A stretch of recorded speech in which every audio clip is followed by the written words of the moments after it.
Ladies and gentlemen, welcome back to Data Dispatch. We're going to be talking about, does Palantir Technologies still have room to run in this AI rally, this boom that we're seeing, especially with their recent earnings report, and now with the anticipation of the first interest rate cuts. Everybody has their eyeballs pointed towards this Friday, which means we could see the market kind of cooling down a little bit as we await, will the Fed be making a first interest rate cut? We're going to be talking about why Palantir is also still trending on top of the list, and personally, in my opinion, why I think there still is room to run before we see any type of a reversal, and if we do, where that support could likely be tested. We're going to be talking about other stocks, of course, catching up with NVDA, talking about what their earnings coming up too soon. Now, if you're a new or returning viewer, I thank you guys so much for watching, supporting a smaller content creator. Hit that like button, subscribe for daily videos. Let's get into it. Of course, not a financial advisor. I'm collecting all the data and dispatching it to you. Pop it up on the screen here. What we see with Palantir, closing just slightly in the red at 32.32. Now, what we're seeing in the markets here is the first time in an 8-day winning streak that we see the major key players, the major indexes here that are closing slightly in the red. You got Dow Jones, S&P 500, NASDAQ, all down about 0.2, 0.3%. Where Palantir comes in at volume is at 40 million. This is pretty typical for PLTR as we see this kind of consolidation here. Now, of course, Palantir has passed that $30 level of resistance and has been able to hold above that now for some time. It's been about 8 days that Palantir has been able to hold above that level. I think that's really important, especially being able to build some kind of support, consolidate a little bit here, cool off here before there is possibly another momentum run up to, some people are predicting the high for this swing at $45. Now, if we see any type of correction with PLTR or with the market that causes a lot of volatility, especially with the AI stocks, I think we're going to be testing a support zone at the $30 point. That's my prediction looking at there. Now, talking about why Palantir, I think, still has room to run. One of the big things here that I'm agreeing with one of the Zacks scores and what Zacks research is basically saying, Palantir right now is one of the most watched stocks. We've been talking about it for a while now on the channel, over a year, and earning estimate revisions. What we've seen with Palantir, remember, they had a really good quarter in terms of what they did and what they reported, changing with their guidance. We saw good things in terms of the commercial, governmental side of things, and which is customer count, which is really important. More people are at the table trying to incorporate PLTR into their software solutions and even just to their companies. Now, talking about what we are seeing for next earnings. Now, of course, you're probably wondering, hey, Data, why are you talking about next earnings? We just saw that. One of the big things that I do see right now, which is keeping me bullish, especially here in the short term, is that earnings per share revisions right now are 11 in the bullish direction. We see none in the bearish direction.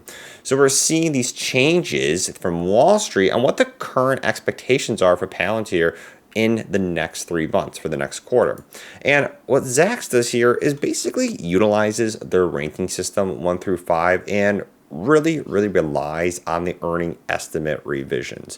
Now, for the current fiscal year here, the consensus earning estimate of 36 points to a change of plus 44% from a year ago. And looking right here for the next fiscal year, they're predicting about a 44%, indicating a change of positive 22.6%.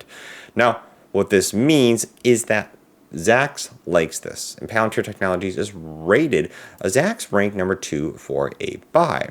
And this is really cool to see, especially here with the revenue growth forecast. We're continuing to see the stock that is continuing to beat the bar compared to the expectations. In Palantir, talking about, is it too hot in the AI race? I don't think so quite yet. We see operating revenue by segment still continuing to increase. And one of the big things is the rule of 40 shows the sum of the company's year-over-year revenue growth, adjusting for its operation margin. We see that is continuing to increase right here. Starting from the third quarter of 2022 at 39%, we in a little bit of a decline right here, talking about right here, we've seen a run up since the beginning of quarter 3 in 2023. And one of the big things, of course, that we've seen with PLTR, everybody's talking about it, is its valuation.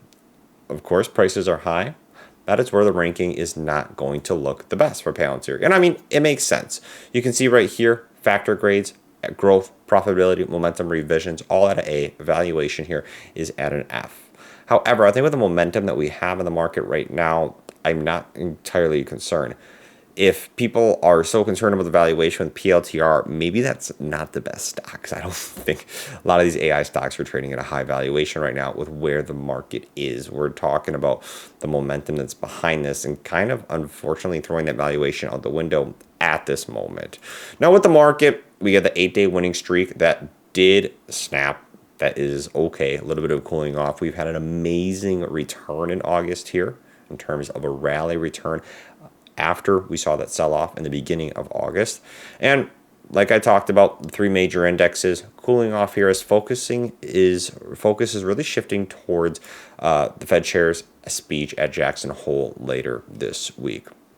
Now, what they're anticipating is basically expecting the starting of lowering those interest rates and maybe even further a higher hike than previously thought. Now, they're expecting the stage to be set for September rate cut in dovish remarks on Friday, now that we also have several Fed officials that have given their blessing to easing.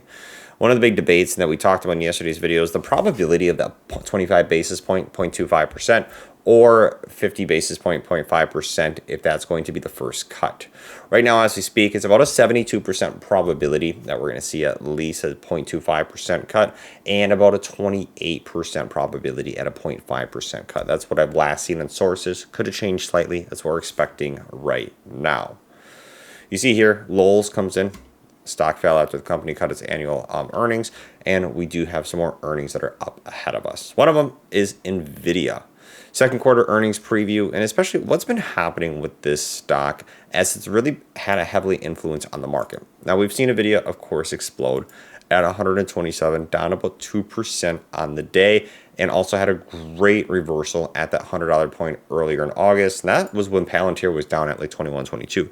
Now, NVIDIA falling 23% here, closing at that last low before, if you got in at that swing at 98, 91, triggered by the artificial intelligence kind of spending budgets, along with more of those rumor delays in the rollout of the Blackwell GPUs that are slated for launch later this year. Another big thing on why we're starting to see NVIDIA that gets a little bit volatile and uncertain is because some of the big money, the 13F filings from these big firms right here, are starting to cut their stake. You can see here, Drunken Miller slashed its stake in NVIDIA by 88%. You see right here, blah, blah, blah, blah, blah, blah, blah. Investors are kind of cutting their stake down. Now, one thing that we do need to take a grain of salt, talking about people just trying to follow the smart money, we've seen this like with Nancy Pelosi and things like that, is that the 13F filing, unfortunately, it doesn't have to be filed up until 45 days after the end of the quarter. This really means that we only get a peek into the past strategies of institutional investment, and many different things could have happened since that time period. And what we've seen with NVIDIA's market position is a large change recently, well before that required 45-day filing. And right now, I think expectations for earnings are expected to exceed. We talked about this in yesterday's video at the end. If you missed it, make sure you go check that out. So if we see bullishness in terms of the market properly pricing in the expected Fed interest rate here, and if NVIDIA does report good earnings, it's going to be happening August 28th, I think we could possibly see some of those higher price targets that we've seen before, the 130, 140, possibly even 150. Now, those are high prices. However, volatility could be coming as, like I said, we inch closer to that Fed meeting. I want to know down in the comments, what do you guys think about all this? Do you think Palantir still has room to run in this current rally that we're seeing? And do you think we're going to see either a 0.25% or a 0.5% cut in the actual interest rates on Friday? What do you think is going to be happening there? Do you think a lot of volatility is going to come after that? Or do you think if that's kind of the expectations, if that does happen, that really not much is going to happen? I want to know your thoughts. Peace out. Take care. I'll catch you guys down in the comments and in tomorrow's video.